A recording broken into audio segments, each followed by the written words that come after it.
주안의 만나 6월 20일 목요일 묵상을 함께 나오도록 하겠습니다. 오늘 말씀은 사도행전 22장 30절에서 23장 10절까지의 말씀으로요, 바리새인들과 사두개인들의 분열이라고 하는 제목으로 함께 묵상을 나오도록 하겠습니다.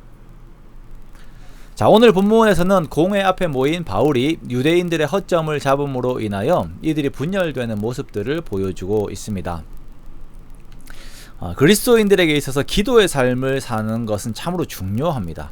개인적으로도 그렇고 교회로 모여있을 때에도 기도하는 삶을 살아가는 것은 참으로 중요하죠. 그 이유는 내 속에 많은 생각들이 있고 사람들의 많은 의견들이 있기 때문입니다. 그러나 중요한 것은 여기에서 하나님의 뜻이 발휘가 되는 것이 무엇보다도 중요해요. 그렇기 때문에 성도들은 항상 기도해야 하고 그 속에서 하나님의 뜻과 생각들을 바라보고 그 안에서 뜻을 모으고 순종해야 합니다. 신앙생활에서 참으로 중요한 태도입니다. 바울이 공회 앞에 서게 됩니다. 천부장은 예루살렘의 이 소요가 이들의 종교적 문제 때문임을 알았고, 그래서 유대 종교인들과 정치인들 안에서 어떤 해결점들을 찾아볼 생각을 가지고 있었던 것 같습니다. 자, 바울은 공회 앞에서 먼저 자신이 범사의 양심에 따라 하나님을 섬겼다라고 말을 합니다. 그러자 이 말을 들은 대제사장 아나니아가 바울 옆에 있는 사람들에게 바울의 입을 치라라고 말을 하죠. 참으로 악합니다. 폭력적인 모습을 그대로 보이고 있어요.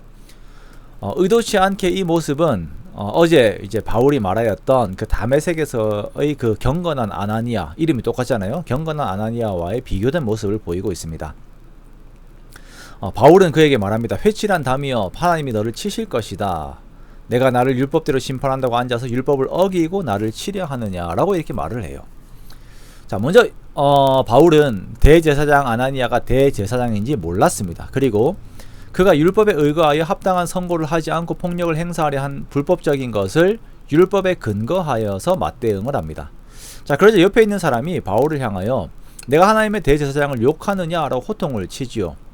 출애굽기 22장 28절에 보면 너는 재판장을 못 오가지 말며 백성의 지도자를 저주하지 말지니라 라고 말씀을 하였거든요. 자, 그래서 바울은 곧바로 율법 앞에서 자신의 태도를 수정합니다. 아나니아가 대제사장인지 몰랐다라고 말하면서 출애굽기 22장 28절의 말씀을 근거로 말을 하죠. 자, 어떻게 바울이 이 대제사장의 복장을 몰라볼 수 있을까라고 하는 의문 앞에서 학자들은 바울의 시력이 좋지 않았기 때문에 상대적으로 멀리 있는 대제사장을 아마 몰라보았을 것이다 라고 이렇게 해석을 합니다. 바울은 율법을 잘 알았고 그것을 끝까지 지키려 하면서 앞에서 주장한 범사의 양심에 따라 하나님의 율법을 지켰다라고 하는 자신의 주장을 증명하는 행동들을 하였습니다. 자, 우리는 먼저 하나님의 말씀을 제대로 올바로 아는 것이 중요합니다. 올바로 알아야 올바로 지킬 수가 있습니다. 그리고 그 말씀을 지키며 살려고 애를 쓰는 것이 또한 무엇보다도 중요합니다. 우리가 항상 깨어서 그 말씀 앞에서 정직하게 살려고 날마다 애를 쓰고 영적으로 싸우는 우리가 되어야 할 것입니다. 자, 그리고 이제 바울은 이들의 무리들이 사두개인과 바리새인으로 구성이 되어 있다라고 하는 것을 보면서 하나의 지혜를 발휘를 합니다. 자, 이들이 지금은 바울이라고 하는 공통된 적을 두고 모여있지만 이들의 차이점을 공략을 하여서 이들의 연합이 깨어지게 하는데요. 그것은 바로 부활의 문제를 거론하는 것이었습니다. 바리새인들은 부활이 있다고 믿고 있었고 사두개인들은 부활이 없다고 믿고 있었습니다. 그래서 실생활에서 바리새인들은 상대적으로 금욕적이었고 사두개인들은 물질을 추구하며 살았습니다. 죽으면 끝나니까요. 바울은 자신이 바리새인임을 드러내었어요. 그리고 자신이 고난을 당하는 것이 부활로 인하여서 고난을 당한다라고 선언을 해버리죠. 자, 이 발언과 함께 무리들이 양분화됩니다. 바리새인들이 바울을 막 지지를 하는 사람들이 막 일어나게 돼요. 그러면서 큰 소동이 일어나게 됩니다. 만약에 천사가 이렇게 이 말을 한 거면 어떡하냐 막 이런 이야기들을 하면서 막 바리새인들이 바울을 지지를 해요. 그렇게 큰 소동이 일어나게 되고 양분화되면서 바울이 그 소동 가운데 다시 영내로 이렇게 들어가게 됩니다. 천부장은 이 소동이 종교 지도자들 안에서 스스로 해결되면서 잠잠하게 되기를 바랬지만 수포로 돌아가게 되고 바울은 다시 영내로 들어가게 됩니다. 자, 이유는 성령님께서 원하시는 방향이 달랐기 때문입니다.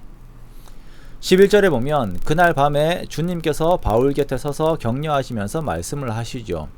담대하라, 내가 예루살렘에서 나의 일을 증언한 것 같이 로마에서도 증언하여야 하리라 라고 말씀하시면서 격려하십니다. 주님께 지지를 받는 삶을 산다는 것, 그것보다 의미가 있는 삶이 없지요.